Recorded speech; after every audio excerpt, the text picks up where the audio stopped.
What is going on, guys? Rewinds here, and in this video I'm going to be bringing you guys my review for Boruto 2 Blue Vortex Manga chapter number 6, and I do apologize for the delay. I'm sure some of you guys have seen my little community post about how Shueisha's been giving me a lot of trouble for my recent spoiler video that I posted up for you guys, and that video sadly got taken down, and it's been a little bit tougher than normal for sure to try getting in the process of getting that back up. They've been giving me trouble with that, so I've been really focused on that, and that led to the delay of this review. But we're here now, so for those of you tuning in, hopefully you guys enjoy it. But we do got a good bit to talk about over here. So starting off with the title, the chapter is titled 3 Years, and it features a solo cover of Shikamaru. And overall, I really like the cover. I think it's pretty solid, and I like Shikamaru's fit in the cover as well. It kind of feels like, if you're looking at a cover sometimes and there's certain characters that give you like a certain kind of aura. That's the kind of vibe I got over here because I thought it fit Shikamaru perfect.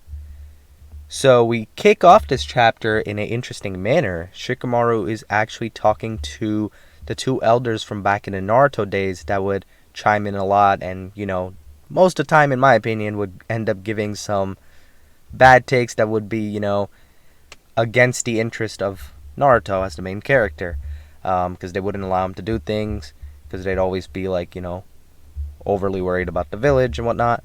But yeah, they're around. They're really old, and they're pretty much standing firm on that Boruto still needs to be eliminated, despite Shikamaru telling them that Code only got driven off thanks to Boruto. So after that, Shikamaru is told by them to formally accept the position of 8th Hokage, and that he's been delaying it for 3 years. So Shikamaru technically isn't even the real Hokage. That's another big reveal. Shikamaru is just a interim Hokage. That's a nice little reveal, so I guess Lord 8th is yet to be decided. Again, I am partly still wondering why we couldn't possibly call back. I mean, I get maybe why not call back Tsunade, because Tsunade is probably a good bit older now. But they probably could have still called back Kakashi, because he was the most recent Hokage. But I know Kakashi is technically retired too now, so maybe that's why. But yeah, Shikamaru interim Hokage for 3 years. Shikamaru doesn't really answer this claim by them, and he says that he'll report again soon and tells them to have a good day. Shikamaru is then seen smoking in the Hokage room. Ino comes in that room with some data as Shikamaru requested. Ino asks why he asked for the data from such a long time ago. Shikamaru says it's out of curiosity and that she can leave, while giving her an indirect signal to communicate with him. So Ino contacts him with her jutsu, and Shikamaru tells her to not let any of the sensory unit in on the convo, as well as Amado, Ida, or Kawaki. And this is smart by Shikamaru, because this is a space that's actually protected from Ida's jutsu. So this is good idea by him to avoid that. Ino responds by saying it depends on the content, since off-record transmissions is against regulations. Shikamaru says the village's safety hinges on it, so Ino ends up caving in and saying, okay, I'll cooperate. And then we cut over to Ida, who's talking to Kawaki, and telling him and Damon that there's 10 tails creatures out there right now with self-awareness. And Kawaki, he pays attention to that, but he also ends up asking about Code, and she ends up responding by saying that Code ran off and that these creatures are out of his league. So now Kawaki has learned too that we have this other threat over here that is even stronger than Code. She also reveals that they're targeting not only Otsutsuki, but Naruto as well. And you guys know how much Kawaki loves Naruto, so this pisses him off a lot and gets him really focused. Damon also chimes in over here, and he tells Kawaki that only Boruto and Sasuke know that Naruto is alive, but if these creatures come seeking Naruto, won't the village learn that Kawaki lied? Which is a good point by Damon. Kawaki starts leaving and sees Mitsuki outside. So this is what I'm sitting here looking at the chapter like, oh crap, did Mitsuki overhear this convo and knows Naruto is alive, but I guess not. Kawaki pretty much calls Mitsuki annoying and says that, he's been a pest, but Mitsuki says that it's his job to guard not only Kawaki but Ida as well, so to take it up with Lord Eighth if there is a problem. We then cut over to Sarada, Sumire, and Boruto, and we see Sarada blushing, thinking back to her jumping and hugging Boruto. She doesn't know how to start talking to him again, although she has much to ask. Sumire does start talking to him, though, and says that it's been 3 years, and she's glad Boruto looks well. Boruto says same to her, and then he also says same to Sarada. But he also says that he didn't expect Sarada to come jumping at him like that. Sarada, says she was just really worried. Boruto says he's glad both of them are okay, and that he's erased his chakra signature, so the only one that may notice him is Kawaki, so the sensory unit should not. But back to the interaction between those two with Boruto. I know people are always talking about online who Boruto is going to get together with, so I guess they're throwing in a little bit of moments with both. I think if you look at it closely, it seems like it's more than likely so going to be Sarada, but we know Sumire likes Boruto too, so we'll see how they go about it. But going forward, Boruto says pretty much that he came to tell them about Sasuke, and that, he reveals to them that he was absorbed by the Ten Tails. So this shocks them a little bit, but right then Kawaki senses Boruto's presence. Boruto, meanwhile, is explaining Sasuke's sacrifice to them. He says that, for whatever reason, they've already started evolving into the divine trees, so he pretty much explains what's going on with that. And he doesn't know why necessarily the process has sped up, despite for the fact that Code, did some modification. So then in the meantime, we have Mitsuki actually come in and contact Shikamaru. And Shikamaru ends up asking where Kawaki is at. And Mitsuki says that he's not suited to pursue Boruto since Boruto can sense him. Then we see a panel of Kawaki knocked out thanks to Mitsuki's snake, so more than likely so he tranquilized him and put him to sleep, I would assume, and just caught him off guard. Nonetheless, I'm not going to lie, Kawaki has been getting done dirty for sure in some of these chapters, especially if you compare it to how much of a time skip Boruto had. Like, you can tell Boruto took leaps. Kawaki probably got stronger too, but I mean, just looking at him too, there's like these little moments, that Kawaki is having where one can be like, man, I kind of thought Kawaki would be able to avoid this, or maybe Kawaki would have done, a little better in this situation. So that's what I kind of think is, how some people might be perceiving it.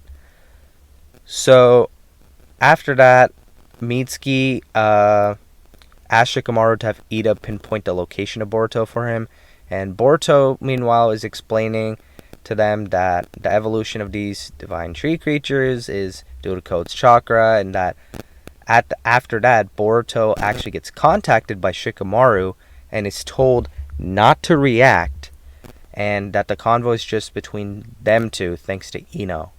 Shikamaru says he's only interim Hokage, as Boruto asks him, why can he trust him, and Boruto's pretty much questioning if he should trust him. He warns Boruto that he's about to have company as Snake then wraps up around him, and it's Mitsuki's. Boruto escapes this with the flying Raijin. Mitsuki has pulled up on Boruto in Sage mode. And artwork this chapter, very nice, very solid. Honestly, artwork has been pretty damn good, I want to say, especially in comparison to, stuff we got pre-time skip.